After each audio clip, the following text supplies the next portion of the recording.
Good morning. My name's Walter Guy. I'm the property manager at Robles Park. I want to welcome all of you to this advanced resident information meeting, our third meeting now with all of you residents, and already much planning, research, solicitation of your ideas has gone into this planning process. And your ideas have been heard directly, not only by our planner partner, but by resident council. Reva Iman's been an advocate for you, our resident council president. She's been a part of this process from the beginning and will be to the end. So thank you to her for that. We do want to continue to hear from you. So if you have a comment or a question, please type it into the chat and we'll address that after each presenter is finished. I want to remind everyone to please keep your audio on mute so we don't have any unwanted background noise during the presentation and everyone can hear. Today, you're going to hear from several of our directors, all members of the executive team, and they're going to talk to you on various topics relating to relocation and the redevelopment of Robles Park.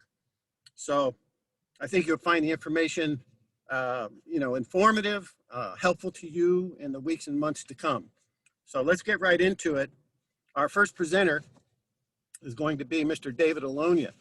David is the director of the Real Estate Development Department, and he's going to be speaking about the master plan overview.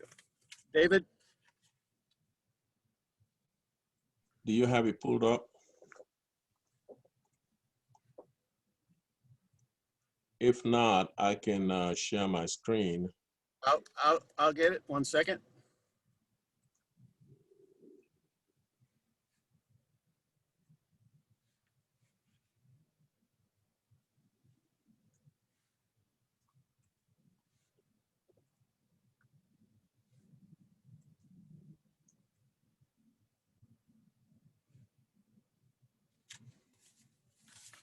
All right.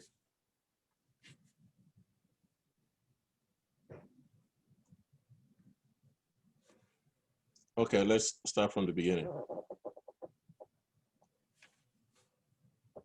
Yeah, good morning, everyone. Again, thank you for coming up, attending this meeting. This is very important and required for appropriate redevelopment of Robles Park. Everybody knows the state of Robles Park Village, meaning the fact that we went through the process of conducting the master planning process. And you are all part of the process, and that's the way it should be done, and that's the way it was done. So the next slide. Right, through the process, we conducted several in-person, online, virtual because of COVID. We had several workshops. We have with the residents and the community. We have met with focus groups. And these are those who are actually reside within the area and have interest in the redevelopment. We also met with steering committee, the investors within the community as well. And we established a website to make sure that the information that we are sharing, communication, is extended throughout for those who weren't able to make it. Next. Through the workshop, we also established a survey to use that as a means of reaching out to our residents and all those who are participating in the workshop and charrettes and activities that we conducted through the master plan. So this, in putting out the survey, these are the ideas, concerns that came out. So we put it out to see where the numbers fall in. We have issues with housing preferences, transportation improvements, child services, adult opportunities, and additional services. We also listed, and issues with security, and access to healthy food and other surrounding amenities. Next. And the other concerns that we noted, of course, were security, environmental issues. What are the things to retain on site? We have beautiful oak trees. The residents and everyone that we spoke to called to that attention to retain those and try to make it part of the redevelopment. There was also issue with Zion Cemetery, which is part of the master planning. Transportation, connectivity. access to amenities and the type of housing and so forth that we have, which we discussed, talked about earlier. Next. And the in terms of is that noise? Can you please minimize? Yeah. So what we did then, knowing that the difficulty of accessing amenities and given how isolated Robles Park is, so the planners came up with the idea to establish this hub station, which will be a one-stop shop that will have the ability to host or contain most of those services that we just talked about. So the dependence on transportation and difficulties of accessing those amenity site will not be an issue if we have them located on site. So it is a roughly 30 to 50,000 square feet capacity, facility in planning, and it will have most of the services that we have contained within that, and so that residents will have direct access to those to the amenities. And those things that weren't able to be contained within the site will be provided by our partners, who this site will then have access to those partnerships and have a means of linking our residents or those who are in need to those type of services. And that's what you see listed here. The basic needs of wraparound services, which we have in our PPS. We also have the health clinic, health insurance, wellness facilities, education enrichment, technology center, teaching and nutrition, job connect, community board. It will be actually managed, we don't know yet, but it will be managed by, be a 501c3 type of setup. They'll be self-contained and self-managed and be able to find a means of sustaining that facility. Next. And within that facility, we establish, of course, 4 pillars, which is the housing and basic needs. This is an outcome of the survey. We sort of group all the activities, what we collect, group them in 4 sections. Is the housing, is health and job, and economic and welfare. So, but I'm going to go through those basic, what we call pillars, and the type of needs and services that they will provide. First is the housing. So under the housing, as you come into that hub would then, the service navigator would then take you into the area of your need. As someone comes in requesting a need, the concierge will be guided through the service navigator, who will take you through the service provision within that hub. And then if it is food related, if it's housing, if it's safety or technology access or childcare, that services will be provided within the hub. Next. And we have health and wellness services, which again is the same concept. If one needs something relative to health, we will have services within the hub that will be provided by Hillsborough County, Baycare, Tampa Family Center, and Tampa General. So these are very, very critical, important heavy hitters type of partnership that we have to provide that type of service, and they'll be housed within the hub. So they'll be accessible by the residents. You can see the type of services that they will provide: primary care, dental service, mental health. So you don't really have to go too far to reach out to them. So, but these are the services that they will provide. And things relative to remote, they will be urgent care, and you will have access because they will make sure they're connected to those remote access who will be our partners, YMCA, Boys and Girls Club. So you will not be limited, even though it's not directly linked or provided into within the hub, you still have access to it. And also we have mobile services. We've actually, THA has a mobile service center that will be provided through PPS, and we have Tampa General also have theirs, and also the mobile dental service. So they hope be a full service provision in terms of health coming out from this hub. Next. And then we have the Cradle to Career Education and Service.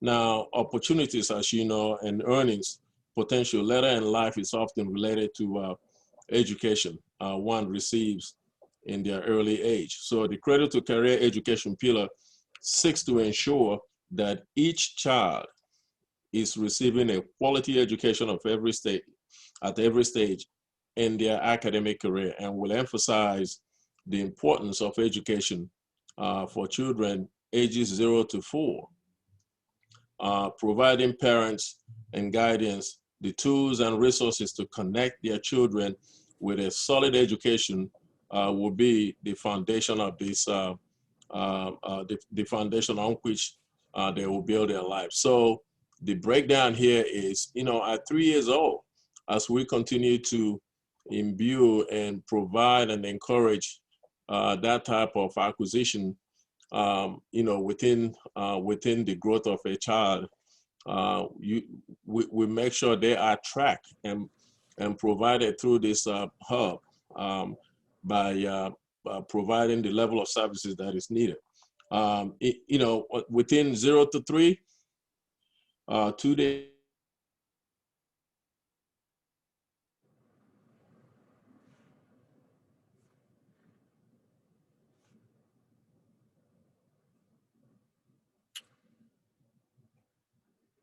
Did we lose you, David?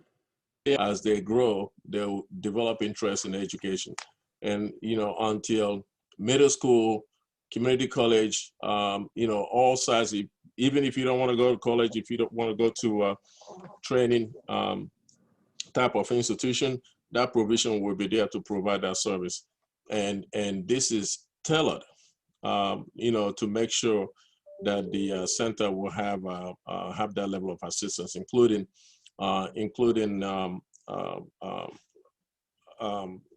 funded to make sure that that will not be prevent one from achieving the level of education they want to. There will be a pathway for 4-year plan, college career readiness, scholarship, academic and teaching, and college knowledge and mentorship. All that will be a service that will be provided within the hub. Next. Next.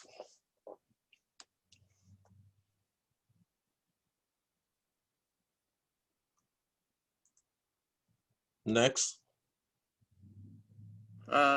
David, are you not picking that up? No. It's frozen on your end. Can you hear me? Yes, I can. Might have a technical difficulty here. No, the slides are changing. I see the slides changing. You're on jobs and economic vitality strategy now.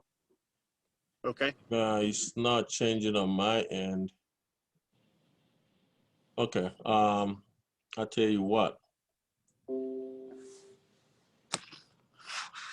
If you guys can see it, that's fine. I'll pull my slide and then can you? Yes, we're on the jobs and economic vitality strategy, Dave. Okay. Job and economic vitality. You have, again, the objective here is to provide counseling to understand career options and opportunities.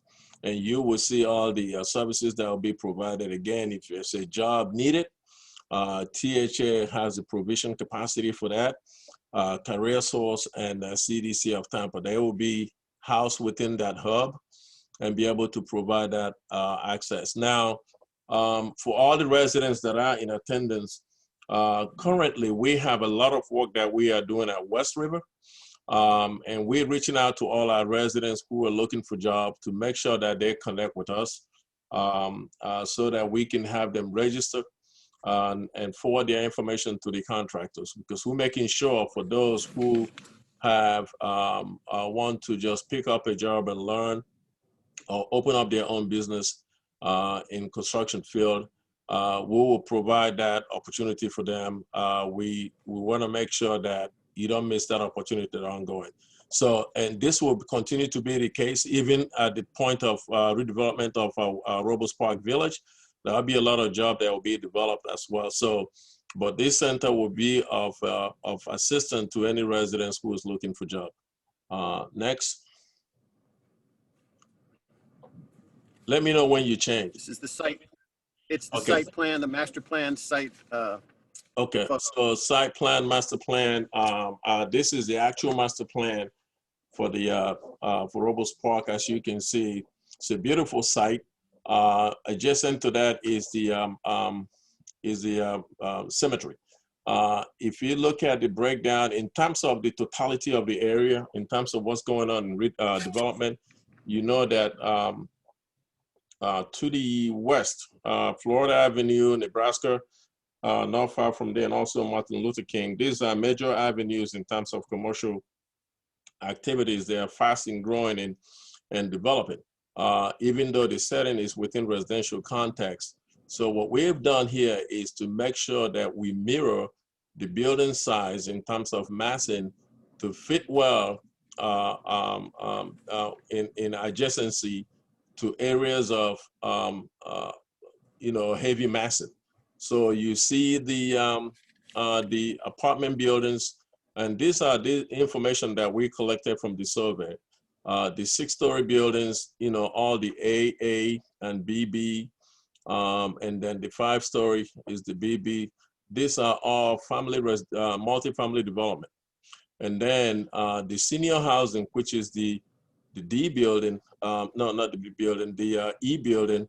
These are senior housing development, which again, we took information we got from the survey and make sure that it complies with the development of this building. And then you have the D building, which is the hub, which is the actual, where all the services will be located, is centralized within the site. And then you have the market rate building to the south. But the thing that within it, you have this openness of the site, that gives you walkability, gives you an outdoor area to play. You have the gateway noted as one, and you have the celebrity park, which is right there by the hub, and then the wellness park, which is the park that opens within that area. It gives you a lot of ample space to actually come out and enjoy what the site has to provide. And then, flanking on the side of the development on the master plan layout is the 77 townhomes for sale. And they are sort of lowered in mass to fit the surrounding context, because the next to them are all residential development. So, I mean, this is a beautiful layout in terms of arrangement. And to your left is the Zion Cemetery, and you look at number 2 is the Celebrity Park, which brings you directly into the park. And the shape of the Celebrity Park, mimic the seashell, which becomes the item that was exhumed from the ground when the remains were identified in the cemetery. So they want to show that as a memory in terms of bringing attention to the cemetery. And the number of units that we envision to bring here is roughly about 1,200. I mean, 1,100, 1,012 unit. This is early in terms of our determination, and these numbers may change. We are bringing down 433 or so units, but we are going to have more units here because the site is underdeveloped. Next. It's the Zion Memorial Concept. Zion Memorial, yeah. So right now we're showing 3 concepts of the Zion Memorial. The first one is just purely showing you the site, establishing the boundaries for the cemetery without doing anything, just showing the green space. So you can actually come and recognize the area as a place of tranquility where one can actually come and respect the remains that were forgotten, but now they are rejuvenated in terms of remembrance. One thing is common to all of them, which is the museum As you see the white square building looking down, that will be the museum. It represents in every single, in all the three concepts. The second one is just showing the footprints of building that actually intrude into the cemetery before it was recognized. So just to show that as a memory. And then the third is showing using berm and waterline to reflect the presence of life and the fact that the seashell were zoomed from the ground, but just to use that as a remembrance in terms of those who were thought to be forgotten, but they live forever. Water is an essence of life, and that's what this represents. So it becomes a place, a park setting where someone can actually come, but not to mourn, but to come and celebrate life. So those are the three concepts that we have for now shown, but they'll be finalized once we select a developer partner. Next. The next three slides is just showing you, the residents, and participating in the process, asking questions. We're taking feedback from you residents. So to let you know, your participation was very meaningful, and we incorporated everything into the process. You can show the rest of the three slides. And that's the end of the presentation. If you have any question, I'll be more than happy to answer. Thank you, everyone.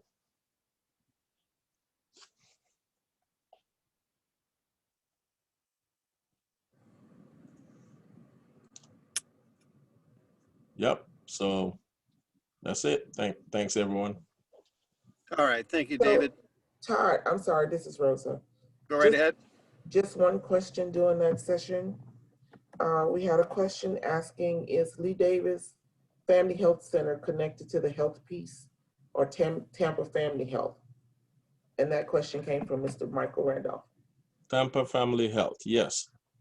I think it's part of the partners that we listed there. Yep. Okay. And that's the only question that was posted regarding that section. Thank you, Rosa. Appreciate it. Yep. All right. Thank you, David. Thank you, Rosa. Our next presenter is Miss Stephanie Brown Gilmore. She's the Director of Program and Property Services. Miss Stephanie is going to talk about supportive services. Hi, good morning, everyone. As Todd said, Stephanie Brown Gilmore, I'm the Director of Program and Property Services for the Housing Authority. And yes, there will be supportive services on site at Relocation, and that will include many services, as David spoke to you about a little bit earlier. Some of those include healthcare, to include food and nutrition, tutoring, your GED and high school diplomas, post-secondary education is available as well. Sports and other sports-related activities for youth would all be considered and available to those youth. Access to healthy foods, job training and development, childcare and childcare assistance, and many, many more services. What I'd like to do to you today is to introduce you, if you don't know, to some of my staff who are currently on site at the property as well, and they will talk to you about the current services that are available on site. That's going to be Kiara Thompson Civil. And then after Kiara will be Rosa Hill. Rosa also is on my staff, and she will participate in the case management team and actually lead them as they begin to provide services to you during your relocation. At any time, if you need any of us, that information is available on the website. So please don't hesitate to contact us if you should have any questions following this meeting today or at any other time. Our services are detailed in the master plan, and if a resident has any difficulty accessing the master plan, please don't hesitate to contact the staff. Thank you very, very much.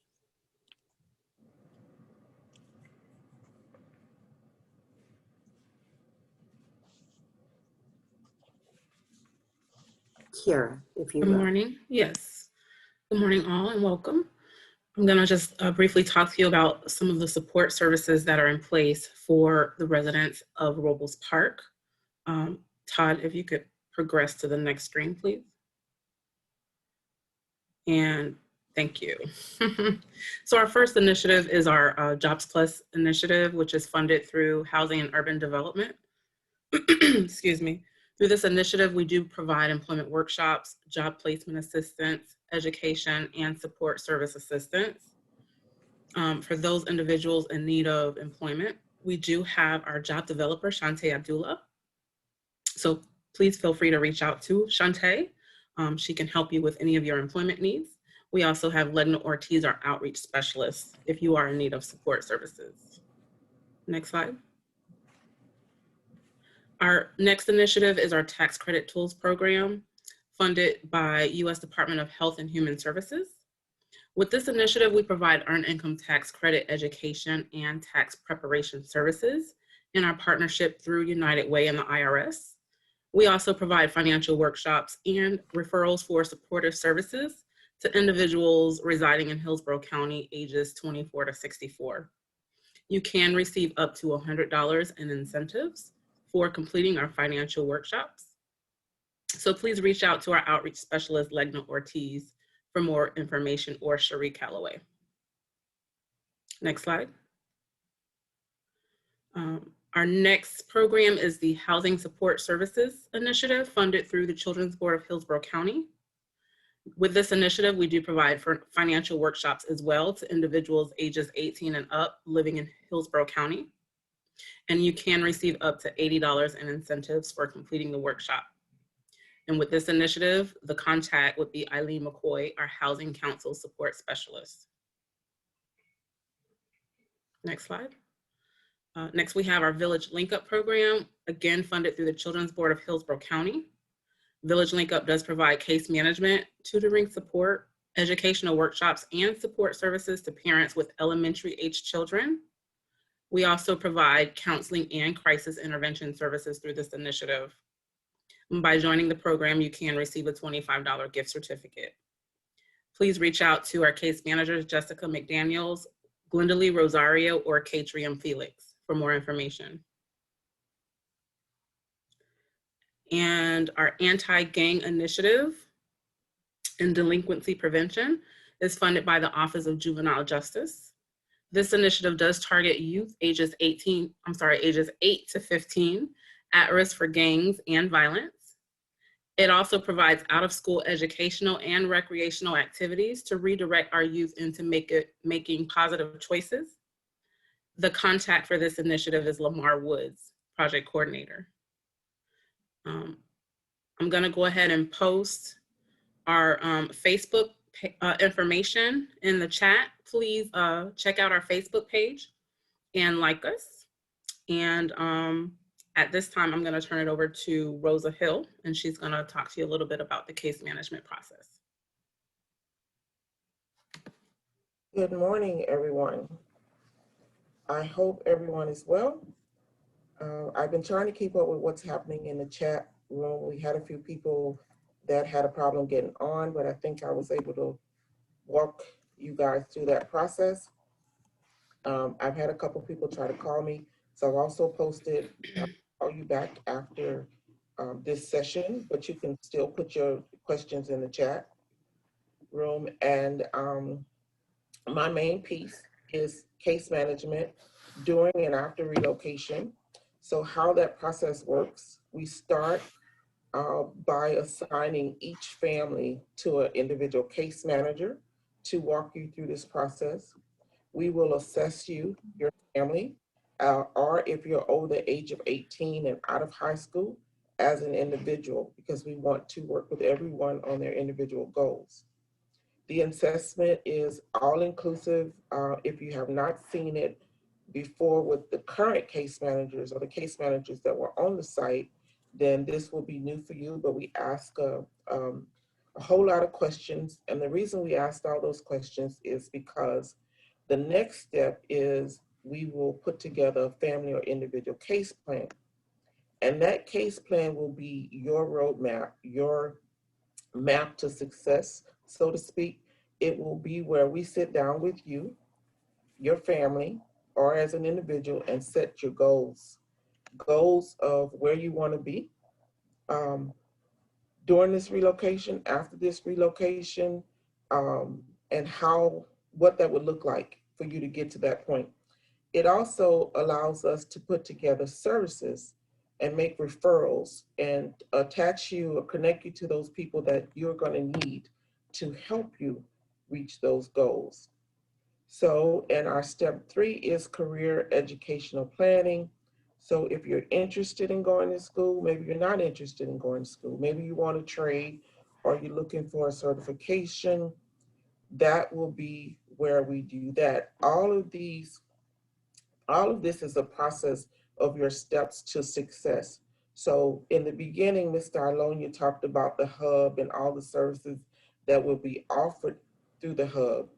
Your individual case manager will be able to walk you through accessing all of those services. And I guess one thing I really want to stress the most on the call or on these calls are that these are informational meetings. Please do not get stressed out if you're not able to attend one of these meetings. Please do not lose your job or don't go to work to attend one of these meetings. You can always call and have someone talk to you about what happened on the meeting, or we're working on some other steps on how you can access the meetings or the notes from the meetings after they're over. It is important for me to know how you got the information for this call today. We passed out flyers on your doors. I had some calls from people who said they didn't get the flyer, or maybe the flyer was taken off their door. I emailed out some flyers. A lot of you said you didn't get the exact time of the meeting. So please send me these questions and your concerns so we can work smoothly through this process to correct or fix any issues that you may be having with accessing the calls. The resident counsel office is open during the calls for some of our seniors and individuals that cannot access on their own. So take advantage of that if you need to get on the call. And you should be seeing, if not today, because there was a problem with the print, the real estate signs being posted up around the property with what we have a QR code on, that you will be able to walk up to that card and scan it with your phone, and it takes you to the most up-to-date meeting. So again, call me, email me. It is important that I know what your concerns are so we can get them addressed. Thank you. Before we move, Chad, I do see a couple of questions. Let me ask those questions right quick. If you're already in your business for yourself and would like to partner with housing in the new development, how do you do that? So I think that is that a David question? He said if you already have a business and want to partner with the housing authority, the first Yes, how you do that? first thing you do, first of all, make sure you register that business in a contracting in a vendors list. We can talk to that person about their business to see the extent of what that person wants to do or what they're doing, and see that how it fits in to what we are doing. But remember now, we just to make sure that the type of business matches up with what we have. When I talked about construction assets, but we have other stuff also within Stephanie's department in terms of even at the facilities relating to maintenance and landscape and so forth. So I need to know what kind of business that person is doing. But if in terms of partnering with us on the redevelopment side, we are putting out our RFQ. We go through that process when we select a development partner. So that information is delineated through that, and we will forward that RFQ to that individual if they meet the requirement to participate. Thank you, David. And as well, case management will also work with you. If you have a new business or a business already in place on how you register your business with Tampa Housing Authority Section 3 program, so that you get on that list to know what's being offered through the Housing Authority, that you may partner with some of our vendors. Right. Absolutely. Ms. Ortiz is on the line. Ms. Ortiz and I had a long, lengthy conversation this morning about maybe the flyers are being taken off the door. So what Ms. Ortiz has agreed to do is share with her neighbors that if you have an updated email address, to make sure that we get your email address and your most current phone number. You can get that to your property manager. You can get that to me, and we will make sure that you get the information via email or through text for the upcoming meeting. So thank you, Ms. Ortiz, for that. Let's see. Okay, so pretty much related to the anti-gang program, is it framed after best practice programs? There is a promising approach from around the country that has reduced gang violence. Will someone come out to my house to talk about it? So that was the other question. If we could get clear who that is, Rosa, who posed the question, I'll have one of those staff people get in touch with that Okay. person. Okay, that's the best way to do. I don't know if they're going to come to the home exactly, but at least if we could make contact with you right now, that would be best way to do so. Okay, and the last, thank you, Stephanie. The last question in the chat is, how soon will I get a case manager? When you receive your flyer on Tuesday, you should have gotten a second flyer that had 3 names on it, saying, if you need services, contact Kiera Thompson, contact myself, Rosa Hill, or Janice DeManzi. Once you do that, we will refer you out to a staff person to make direct contact with you to take care of your service or your request for services for right now until we assign relocation specific case managers. So utilize those 3 names and emails and phone numbers so we can get somebody working with you right now. Okay. And thank you, Todd. That's the last question that was in the chat for that session. All right, thank you, Rosa, Kiera, and Miss Stephanie, and thanks to everyone who had a comment too. Our next presenter will be Mr. Lorenzo Bryant. He's the Director of Asset Management Department, and he's going to talk a little bit about lease compliance and property management. Mr. Bryant? Good morning, Belmont residents. Can you guys hear me pretty good, Todd? Yes, sir. Okay. Just wanted to bring a few things. Lawrence, the Robles Park. Robles, Lorenzo. Yeah, Robles Park, I'm sorry. Just wanted to bring a few things briefly to your attention, and not in the intent to, be punitive, but just to bring some things to your attention that, obviously you guys are going to need to know as you, take your venture into the open market. We want to make sure that you have successful outcomes, and we want that for our residents. So in doing that, we wanted to just point out a few things, right? And first of all, we want to make sure that we're getting our residents prepared for the private market. Some of you guys will be going into the private marketplace, and those landlords' concerns won't be as much social services in it. It'll just be more or less, are you going to pay rent? And are you going to be lease compliant? So with that being said, I just wanted to go over a few of these things and bring them to your attention. First of all, you want to know your rental history and know any barriers that you have to going out into the marketplace. Know what happens when someone pulls your rental history. Know, what happens when someone pull, any background information. Those things are very important. Your PPS workers are going to be good for helping you ascertain that kind of information. So you'll know how to approach questions that you might have once you get into the application process. Getting your household composition in order. As you know, the assisted housing program is based on your household composition. So if there have been any changes to your household, feel free to come forward and let that be known, because this is an exercise to get you guys ready for what's to come, not to be punitive. So let that be known. let the management staff know, let your worker from the assisted housing program know that you have these changes in your household, because in the end, you're going to need that space and you're going to need those rooms when you intend to relocate. And we don't want to wait till that time or to that in that time frame to find those things out. Okay, so you got your program property services staff, your property management staff.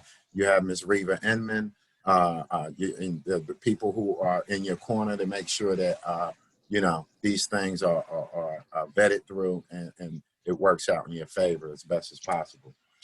When it comes to lease compliance, there are two components here that, you know, we want to discuss, and this is what we want to call how we keep ourselves as tenants in good standing.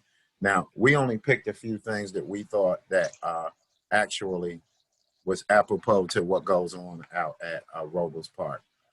As you see, you know, section 23C, landlord may terminate this agreement for the following reasons: residents, household members, or guests, or material non-compliance of terms of your lease. That means that any noise and disturbances that you or your guests, family, and friends, you know, could be seen as an issue. And it could be something that could, you know, strain your resident in good standing. So make sure that those things, you know, you don't have those going on in your household. Very important to make sure that, you know, you look over your lease, you look over your building rules, familiarize yourself with those things. Any abusive behavior, you know, you get upset with your neighbor or anyone, you know, in your household, what have you, and you get a police run, you know, those are the kind of things that, you know, kind of compromise that tenant in good standing. Unauthorized persons, we just talked about, you know, kind of looking at your household composition, you know, going to those individuals who would help you get on the other side of that, so that as you get to the point of relocation, and even now, you know, you shore up your household and meet the HUD standard for number of individuals per bed. So those are important things, and I mentioned that. So on the other side, the non-payment of rent side, you know, we obviously, a lot of us were impacted by COVID, the eviction moratorium, some of the ambiguity there. If you are a resident that owes rent, right, there are so many organizations out here right now that's looking, you know, to help you with your utilities, to help you with your rent. You know, we can negotiate any late fees or anything that would be a barrier to you getting on the other side of getting these accounts cleared up. Make sure you reach out. Make sure you reach out to your PPS worker and management at the site level, so that we may get you some help in that area. If you weren't impacted by COVID in any way, you know, come in and look at a payment plan. You know, a fee agreeable with yourself and the manager can get you on a payment plan to get you back into what we want to call a tenant in good standing. You know, again, these things are not to be punitive, just to make you aware of some of the things that are barriers now, and if you take them with you, will be barriers for people who will be a little more invasive in how you pay your rent and the timeliness of it. And, you know, looking at these things, that we want to get you prepared for that and get you prepared for the move. So unless there's any other questions for me, that's pretty much my part of the presentation. Any questions? There were no questions in the chat related to that session. Okay, thank you. Again, if you have any later, or if you have anything you want to bring up, you can easily, you know, reach out to the management office, the site management office. Walter Guy and others will be glad to help you out if you have any questions. Thank you. All right, thank you very much, Mr. Bryant. Our next presenter will be Ms. Margaret Jones. She's the Director of Assisted Housing Department. Ms. Jones is going to speak about advanced planning for relocation. Margaret? Good morning, everyone. I'll wait for Todd to pull up the PowerPoint. And as we wait, just as Todd said, this is about like the pre-planning phase of what we're going to be talking about really in depth. This is just like an introduction to what we're going to be talking about, you know, I don't know, maybe next year sometime, Mr. Moore will kind of talk more about that, but it's just getting you to kind of think about what I should be doing prior to moving. Once we start that relocation process, you're going to get a lot more in-depth briefings. It's going to be so involved that there should be no reason why you can't relocate to another unit. So my goal is just to make sure you start thinking about, you know, maybe certain areas that you would like to kind of move to, what that would look like. What are you looking for? So I kind of want to start you thinking about that.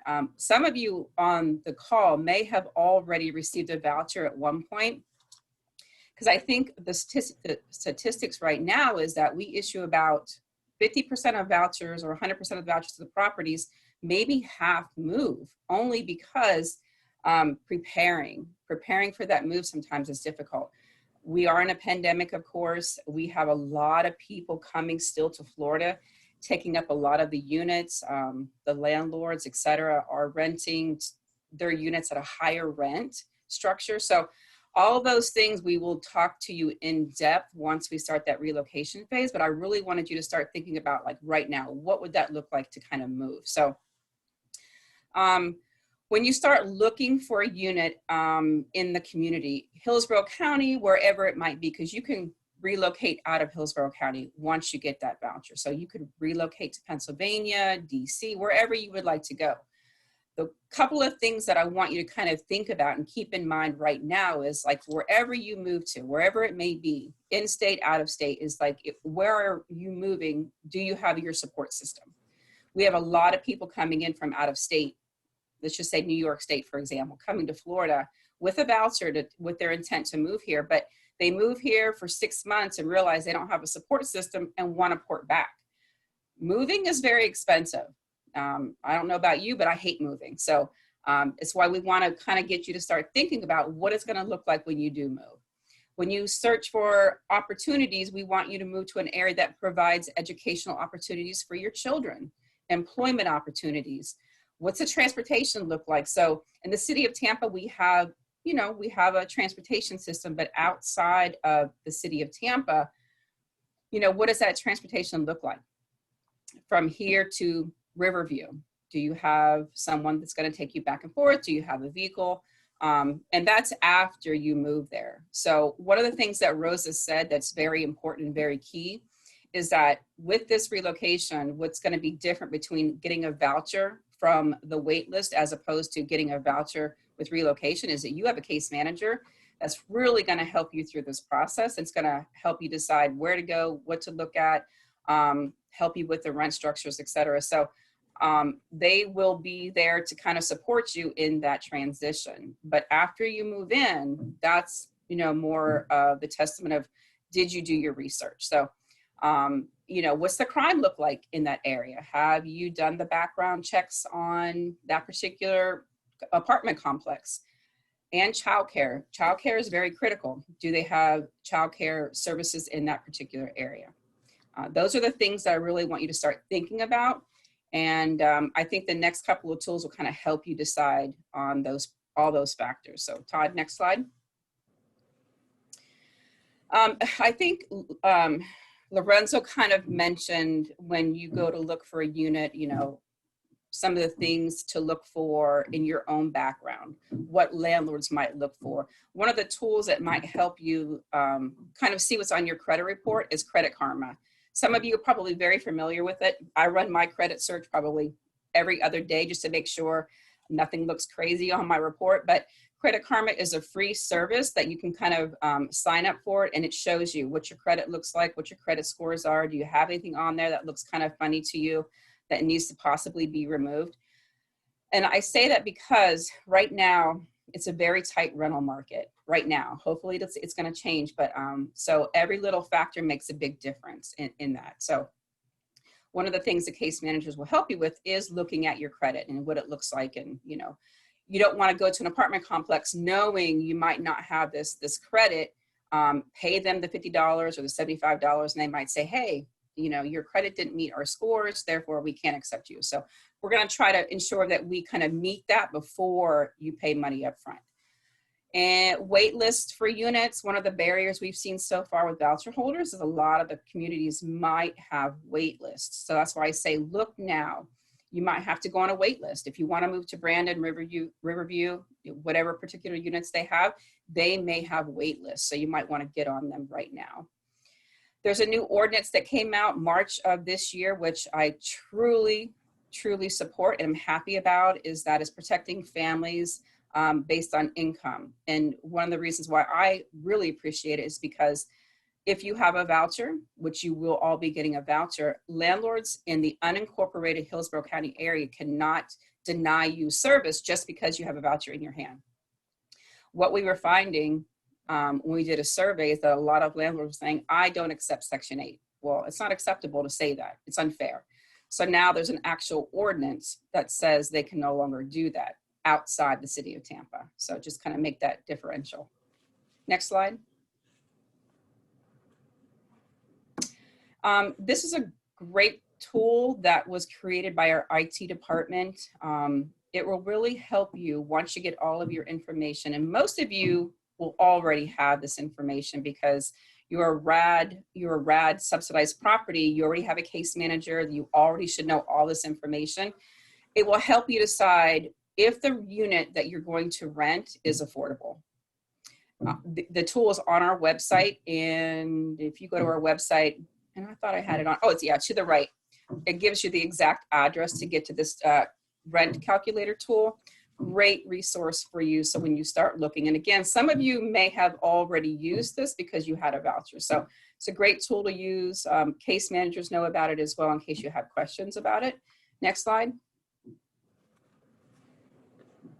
And the last tool that's going to help you search for a unit, very involved, is the Floridahousingsearch Tool. And what you'll do is you'll put in a zip code that you want to move to or a county, and it'll pull up all these units. It'll give you rent structures, whether they accept Section 8, which if they're not in the city of Tampa, they need to accept Section 8. Security deposit, if there's a wait list, if they're not accepting units or rentals at this time. So very good tool as well. And the address is at the bottom of the screen. So other than that, these are just tools for right now. And again, I know Rosa said, do not stress yourself out over this because you're going to get more and more and more and more briefings regarding this. This is just for you to kind of start thinking about what it's going to look like when you move. So I don't know if there's any questions, Rosa. Margaret, there's a couple of general questions. Mr. Moore answered one, but the one question related to the voucher, where do we get the voucher and when do we relocate? So that may be a question that Mr. Moore answers at the end. And the other two questions has been addressed in the chat. One of them was related to services, which I reached out to the resident already, and Mr. Moore addressed the question regarding the 4 bedrooms. Okay, all right, thank you. All right, thank you very much, Margaret. Our final presentation will be from our Chief Operating Officer, Mr. Leroy Moore. Mr. Moore is going to kind of tie this all together for us and speak about the schedule of activities. Mr. Moore. Hey, thank you, Todd, and thank you, staff, and thank you, residents, for these great questions that's coming in the chat. I'm going to be very brief because we want to give you ample opportunity to get some more questions asked. And also, if you're not familiar with the chat and you just want to unmic and ask your question, you'll have that opportunity real soon as well. So let me quickly go over the few things that I want to just sort of restate and re-emphasize that you've already heard today. One, this meeting that we're having today and that we've had for the last month and a half now, these we call our informational meetings. So these are not relocation meetings yet. These are informational meetings. They're general informational meetings. It's every 2 weeks, on Thursdays at 11 o'clock. You can attend as often as you are available to attend. Spread the news to your neighbors so that they can attend in person as well. And it's very important that we have this on a regular basis so that Any questions you have, we can be able to answer those questions directly, and you're not going to be relying on somebody else telling you what was said. Because every time, you know, you go to a third party and another third party, the information really gets changed. And we want to make sure that we minimize the distortion of the information that you're getting. So we're having these general informational meetings now ahead of having what will be eventually weekly relocation meetings for us to actually be able to, you know, navigate through the whole relocation process with you.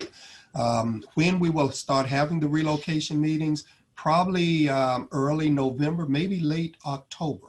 You know, we're going to switch from these informational meetings to actual relocation meetings, where we're going to be talking about the relocation process, you know, start holding classes for relocation information, probably the first of the year, and then actually starting relocation, hopefully the first of the year.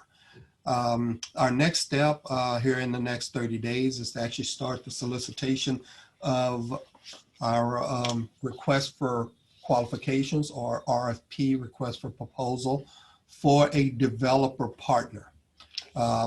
This is actually ready to start advertising, hopefully this weekend. In the next 30 days, we will receive proposals from developers who will partner with the Housing Authority and help us redevelop Robles Park Village into the new plan that David presented to you earlier today. That developer selection process will actually take 30 days. Late October, we'll receive proposals. We will have a 7-member evaluation committee that will actually read each of those proposals and score those proposals, and then make that recommendation to the Housing Authority as to who we should partner with. We have always included residents on those kind of selection processes, and this time is no different. This time around, we actually want to include 3 residents on that 7-member evaluation committee. I've talked to Reva Iman, your resident president there, and of course we want Reva to be one of the people, and we want her to recruit 2 other individuals from the resident population to actually join the 4 staff persons that's going to be assigned to that selection committee. So if you're interested in being an evaluation committee member, get with Reva. In the next week or so, I'm going to ask her for those 3 names, and we're going to start having meetings with that committee to get them ready to start reviewing these proposals in late October. The relocation plan drafting will also start next month. We actually have 2 staff right now. Rosa and Todd are actually both over in Orlando this week. They're getting relocation training. HUD is constantly updating the relocation rules and regulations. So we just want to make sure that we are up to speed and up to date on all the latest changes in the Uniform Relocation Act, and that when we actually write this relocation plan, that it's a compliant plan, and most importantly, that it's going to serve the needs of our families as you guys start moving next year. So that draft relocation plan is going to be produced in October, early November. It will have resident involvement. We will have meetings around the relocation plan. We will get comment from you on the relocation plan long before we send that relocation plan to HUD for approval. HUD has to approve that relocation plan. Once they approve the relocation plan, we're then clear to start the relocation process. We don't want to start any relocations during the holiday months. November and December is just the worst time to start a relocation. We want you to be settled, you know, while you're going through the great holiday seasons. But hopefully in January is going to be our best choice. And that's the time we would like to see relocation start. That means we've got to get this plan written, submitted to HUD and approved, and we've got to start relocation training probably in December, actually having classes on site for residents to attend so that you can get cleared for relocation and hopefully be able to start, if not January, certainly by the first quarter of 2022. The actual relocation process, as I said, will start early 2022, hopefully January, but within those first 3 months of 2022. That relocation process, as Margaret mentioned, you will have the option and the choice of asking for a Section 8 voucher, a tenant-based voucher, but realize that's not your only choice. And you're going to have a lot of choices you're going to be presented with. One of them is how you want to relocate. Do you want to relocate with a voucher, or do you want to relocate into another Tampa Housing Authority community? And historically, about 65% of the families choose the Section 8 voucher, but 35% of the people truly choose to stay in one of our other communities. In order to help you make that choice, we will have plenty of information to share with you. We will offer bus tours for people to actually get on the bus and spend a day with us driving the city so that you can see all of our 19 other communities and feel comfortable that you're making the choice that's right for your family. But that's going to be your choice, voucher or another public housing unit. Also, whether we do a phased relocation or whether we do a single phase relocation, starting in the next couple of weeks, we're going to start surveying residents and asking your opinion.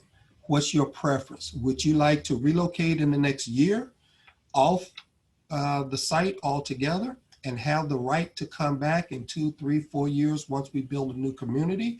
Or would you prefer to stay at Robles and let us redevelop across the street, down the street, and do it in phases? There is a possibility that we could redevelop Robles in multiple phases instead of one phase of relocation. We have always done a single phase relocation at all of our other sites, but we've always asked the opinion of the residents before we made that choice. And we'll do the same thing here.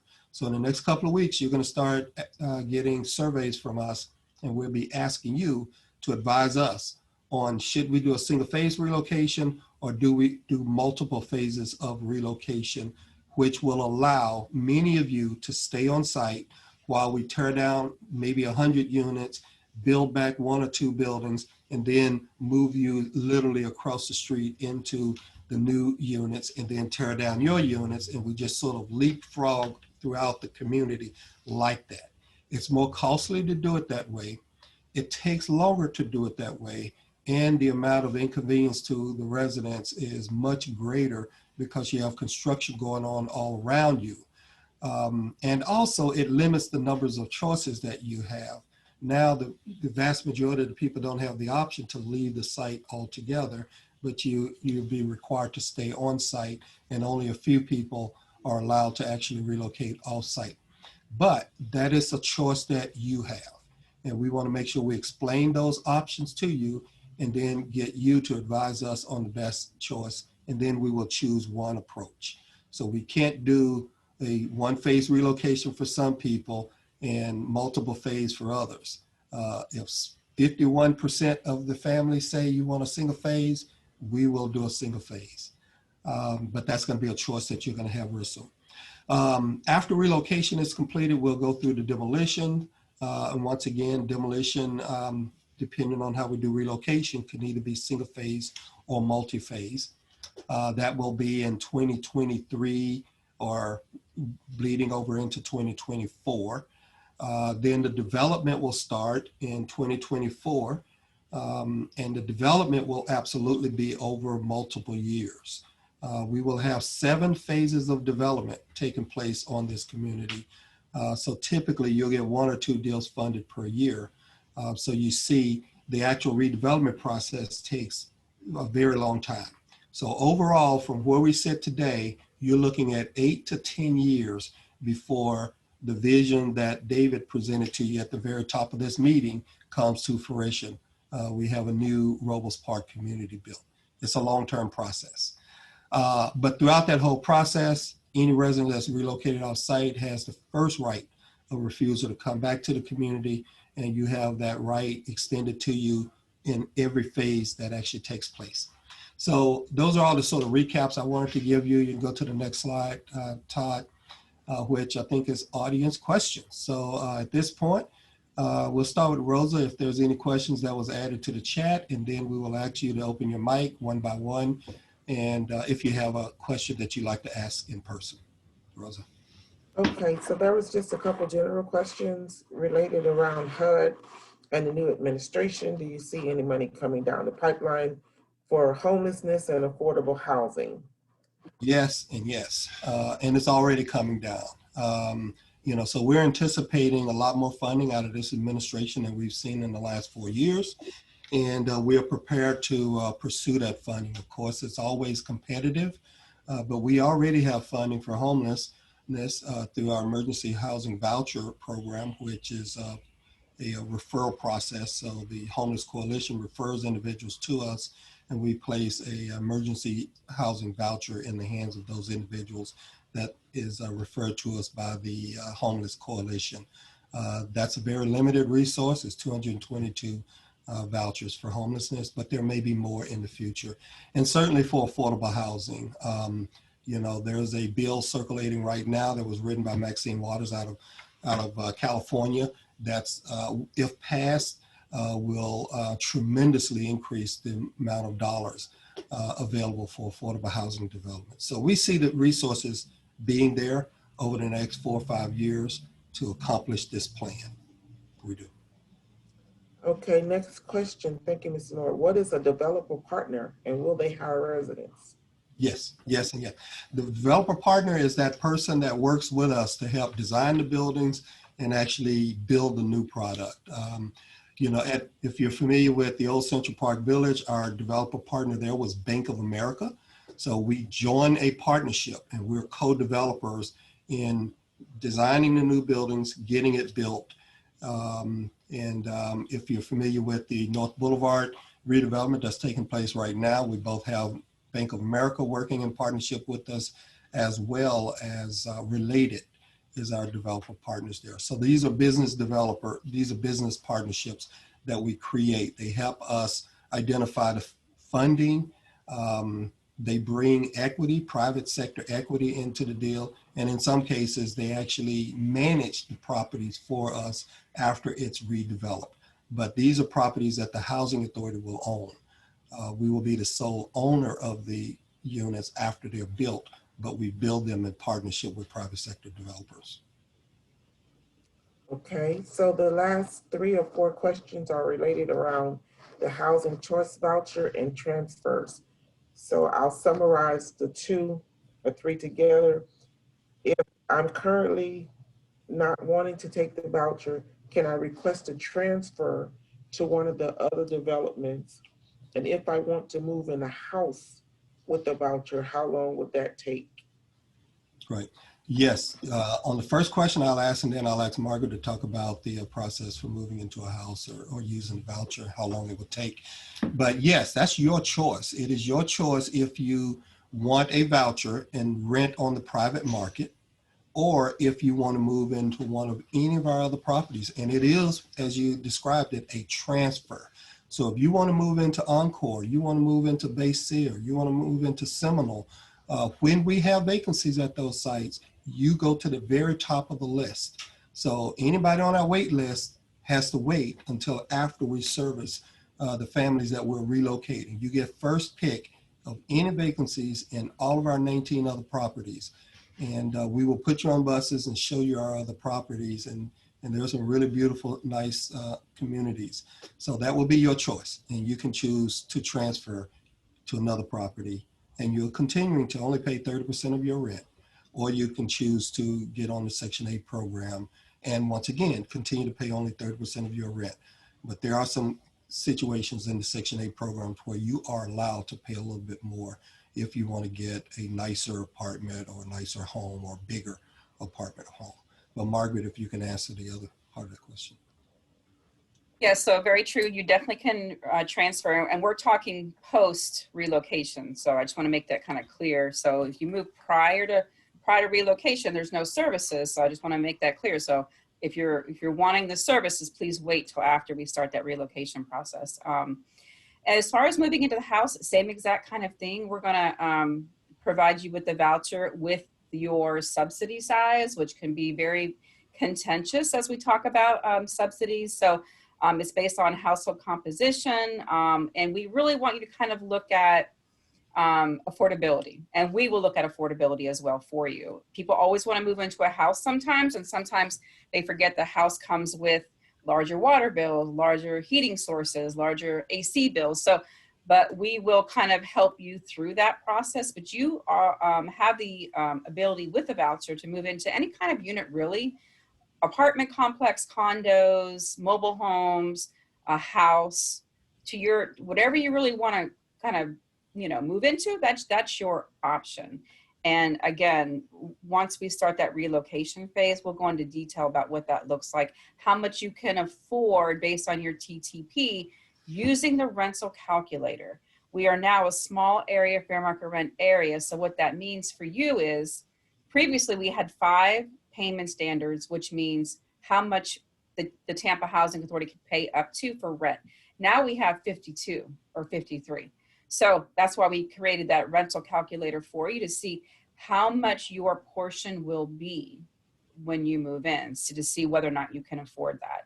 And there are kind of some criteria before moving into a particular unit based on HUD's policy. So, but yes, you do have the option to moving into a house, and we'll kind of go over that with you when we start.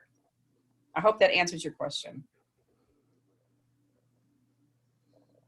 And some landlords require you to cut the grass when you're in the house as well. So just realize it's sometimes. Yeah, absolutely. Most of them do actually. So, you know.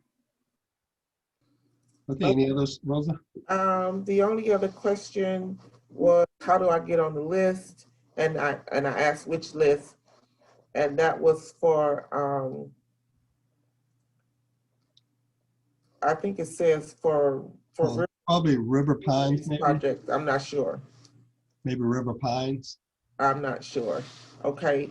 And last question I have, for those who have a voucher now, but having a hard time moving due to financial issues, can the current voucher be turned in? Yes. So if you want to wait for, we've had that already happen. A lot of the families just decided to remain in the property. So just let your property manager know that you want to remain in the unit, as well as your specialist, because just let them know that you're giving back the voucher, and that's fine. That's totally fine. Okay. To the question about how do you get on the list to move into, and it was West Tampa. West Tampa unit. As you all know, we're bringing online quite a few units now in the former North Boulevard homes, which is now West River. So the people that are moving in there are coming off the wait list, or they are returning residents. So the people we moved off site have the first right to come back. And then after that, it's people that's already on the wait list. Once we start relocation, you will have that same preference. So you will go to the top of the list of units that are coming available in West Tampa at that time. This will be January, February, March time frame. And if you want to move into West Tampa, you will be able to. It's just a matter of what's going to be available at that time and when additional units are going to be coming online. So we've got 500 units coming online now. Probably those will be all fully occupied by March or so of next year. But next year, we've got one more building coming online, which is 133 new units. So there's always going to be some units available. It's just a matter of you choosing where you want to move to. Okay. Last question, Mr. Moore. Can you clarify the October sign up? The October what? Did you say something was happening in October?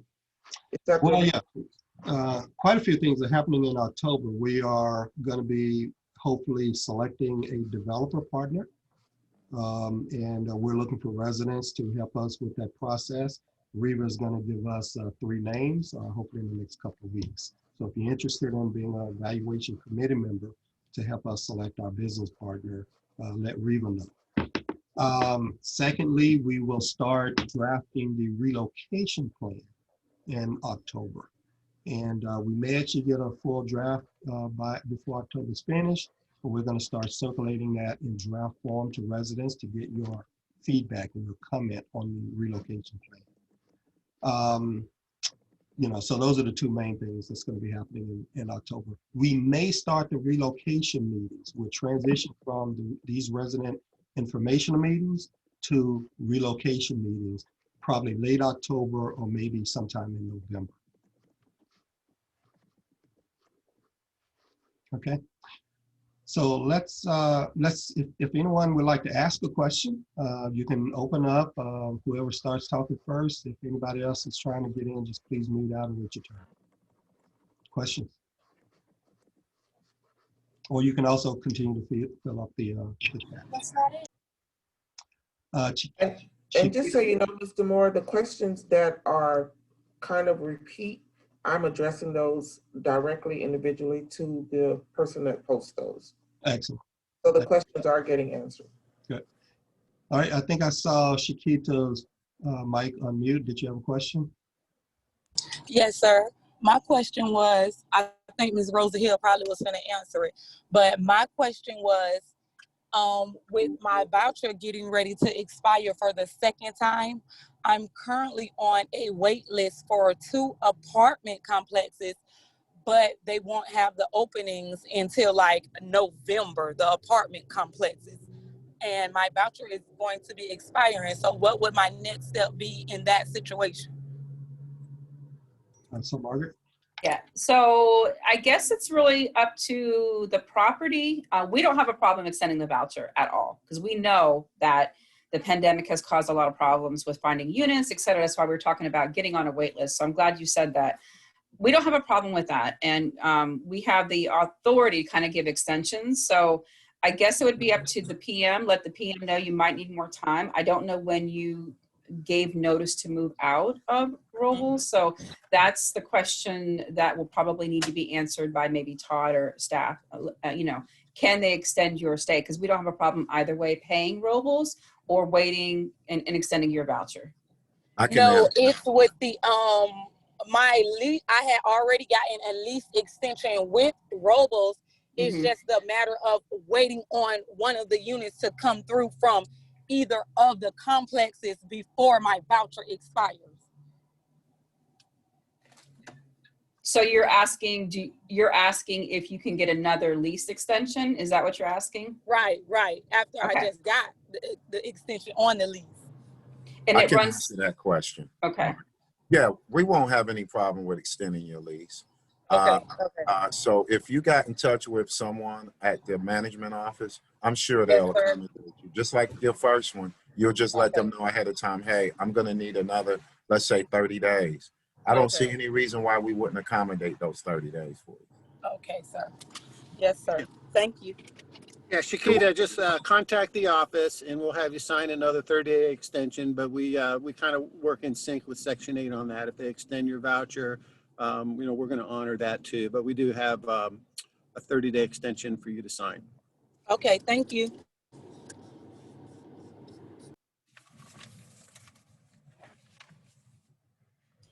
Right, anyone else? Questions? Yes, I have a question. Michael, yes. Yeah, thank you very much. Leo, how are you doing? How's everybody doing? My question is it possible we can get emails for the next meeting? Because sometimes the kids, they take my flyers out the door. So is there any way we can get emails so we can stay connected to the process? So I can answer that, Mr. Moore. Mr. Randolph, obviously I don't have your most current email address. So if you can get that to me, emails were sent out actually yesterday afternoon. Even though I'm in Orlando, I made an effort to email everyone to make sure, as a reminder, they knew about the meeting today. So I've had several people contact me back by phone and email with their comments. So get me your most recent contact information. I posted my email address in the chat and I'll make sure it's updated on the list. And that's for everyone or anyone on the call, please. Thank you, Rosa. Thank you, Michael. Good question. Anyone else? I would like to say something, Mr. Moore. Michael, thank you for saying that because me and Ms. Gilmore was actually just speaking on that. And one of the things I like to do, I know that a lot of people like to place the flyers on the screen doors. Well, what I do is I let her know what I do is I open the screen doors and place the flyers inside the door. Since they're already folded, I kind of secure them inside the door so when the individual open their door, the flyer comes out. And that way it keeps the kids from grabbing them off the screen door. So she's also going to recommend that to her staff next time they're passing out flyers. So as a turn to that as well. Excellent. Good. All right, thank you. Anyone else? Going once, going twice. What about the chat, Rosa?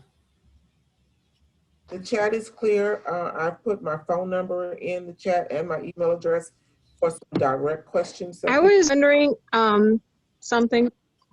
Good. Go ahead. Good afternoon.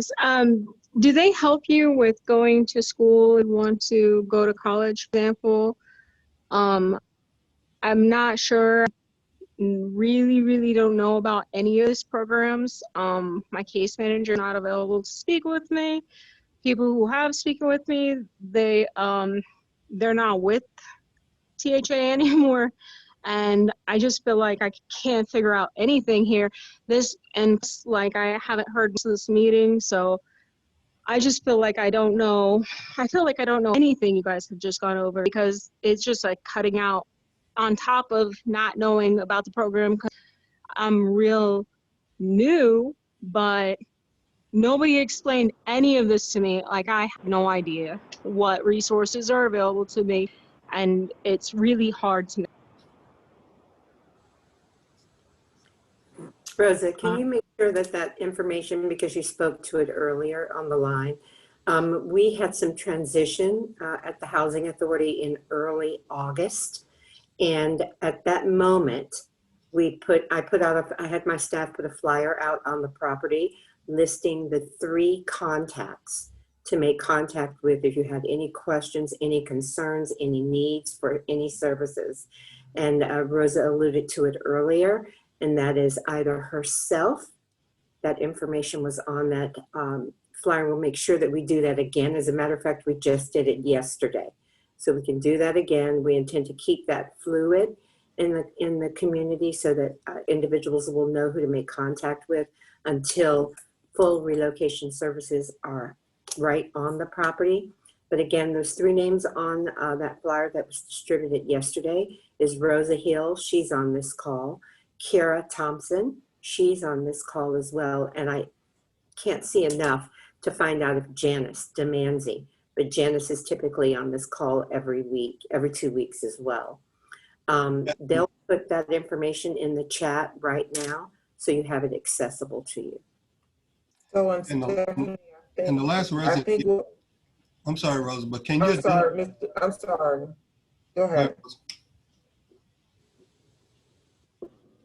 So Rosa, if you will put those names in the chat again, so that the resident will have access to them, I would appreciate it. All right, ma'am, I can't see your name because it only has your phone number up. But Stephanie, what I think we should do as well is.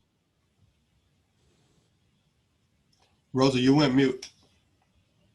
I'm sorry. We'll have that notice made into a poster and have it posted throughout the property the same way we're doing the notice it's signed. So ma'am, if you can contact me, I can't see your name, just your Galaxy 812. But if you can give me a call, I will happily work with you on getting you up to date on the information. Rosa, I also took the liberty to put y'all information. I went by both mailboxes. I taped them up on the mailboxes as well. As long as no one put them down, it was put up there the other day as well. Thank you, Ms. Reva. And Rosa, you'll have those laminated so that during a bad weather, they're not destroyed as we do other things. Thank you. All right, any other questions? I have a question. Yes. If you stay in Robles Park for a year, and when your year is up, do you have to renew your lease or can you move? Lorenzo or Margaret? I'll speak to. Yeah, go ahead, Margaret. I'll speak to the voucher. So I think you're referring to maybe getting a voucher after you've been there a year. So right now we have a wait list for that particular voucher issuance. Right now, it looks like the turnaround time is between 12 and 16 months to get the voucher. So if you have been there a year, like on your recert date, we could add you to a list to get a voucher. The wait time is probably about a year. So it may fall right in line with the relocation of getting that voucher. So I don't know if I have your name, I can get more information to see if you're on the list, what your research time frame is. I would need more information, but yes, you're able to move with the voucher by giving notice, et cetera. But I'll let Lorenzo kind of talk about that. Yes. Again, just to, on our version of it, once that time came, long as you were attending in good standing, you shouldn't have any problems on our end. And if there are some questions you have regarding it, you can easily, get with Todd, the manager, or any staff member there to help you through that process as it relates to the site level responsibility to help you through that part of the process. Margaret just mentioned her end over on the Section 8 side, but on our side, to get you prepared, feel free to reach out to the site so we could look at your specific situation. Yeah, and let me just sort of try to clarify a little something, because I've heard quite a few questions and quite a few residents that actually have a voucher now. It's called a choice mobility voucher. It's because when we changed from public housing to RAD, the federal law, when you switch, that says that after residents have lived in a RAD unit for 1 year, we have to offer them the opportunity to get a Section 8 voucher, a tenant-based voucher to move if they choose to do that. And the way that happens is that you notify us after you've lived there for a year, I want a voucher. We then put you on a wait list. It's a very short wait list. It's called the Choice Mobility Wait List. And we will give you a voucher and you can move with that voucher. That is very different than what we're getting ready to go through with this redevelopment. So, the resident we heard from earlier that's got an expired voucher and is going to get it extended now, and she has a unit or two that's going to be available in November, realize you will be moving with the Choice Mobility voucher. You will not get any relocation assistance. It's just a voucher. We will not be paying your security deposit. We will not be paying your moving costs. You will be moving before the relocation plan is approved. So you lose out on a lot of benefits that are coming to people who are going to wait until 2022 and move under the relocation process. So that's a choice you can make. It's your choice, but don't be surprised when just 2 months later, we start moving people and we will be paying their deposits for them, and we will be paying the cost of moving them, and we will be reimbursing their public housing security deposit. So there's a lot of benefits, and they'll be getting 5 years of case management, and they will get the right to return to the new community 3, 4, 5 years from now if they choose to come back. Just make the decision that's best for your family, but it is your choice to move early with that choice mobility voucher. Just realize what you're going to be losing out on, and it's only 2 or 3 more short months before you qualify for a lot more benefits. Okay, we'll talk more about that in our future meetings and just try to give some better examples. But it's real important that those of you who are leaving before next year, you're going to be leaving a lot of benefits on the table. So, Mr. Moore, one last question I think you really need to address is, if we're planning a relocation, why are people still moving into Robles? Yes, good question. Because the demand, we've got an incredible need for affordable housing in this community. And we've talked a lot, we've planned a lot about at what point do we stop leasing units at Robles? Because we'll be putting people in units only to move them within a year or so. So one, we cannot freeze leasing. We can't stop leasing our vacant units until we get HUD approval. We can't get HUD approval to stop leasing until we submit the relocation plan to HUD. So that's the main reason. And then secondly, we want to house as many people as we can. We've got a lot of units vacant now as a result of the pandemic. We've got 32 vacant as a result of the ones we moved from Zion. We did a pull from our wait list about 2 months ago, and I think that was about 50 people. And those 50 people are sort of still in the process. And if all 50 of them qualify and actually get placed, those will be the last people that will move into Robles. But we're dwindling that list. We will not do a new pull from the wait list. So it might seem a little madness, but it really is just trying to help as many people as we can before we freeze the leasing at the site. We will be freezing the leasing probably in November, certainly by December, subject to HUD approval. So you'll see a few more people moving in. Okay? Hello? Yes, Michael. Yeah, I just want to thank everybody for putting this together today. I was so out of the loop and so fearful as to what the process was. I consider myself to be up on everything. So this meeting, actually now I'm not as fearful as I was, because now it's all in contents. And I want to thank everybody for putting this together, because now I'm not as fearful as I was, because I didn't know what was going to happen, when it was going to happen, and how it was going to happen. Hey, thank you, Michael. Thank you, Michael. That's what we want to hear. That's what we want to do. This is a very disruptive process for all our residents and your families. It's a lot you're going to go through. We've done this 19 times. Most of the staff here at Tampa Housing Authority has been through many relocation processes, but we've been moving you. We haven't been disrupting our own family life. So it's disruptive. We want to equip you with as much information as possible so that, we minimize a lot of the fear as well as inconvenience. Okay. So join us again in 2 weeks, and we'll have a little bit more discussion. If you think of another question, that's your opportunity in 2 more weeks to get a better answer for it. But if there are no other questions, wish you all well. Have a great rest of the day. Thank you all.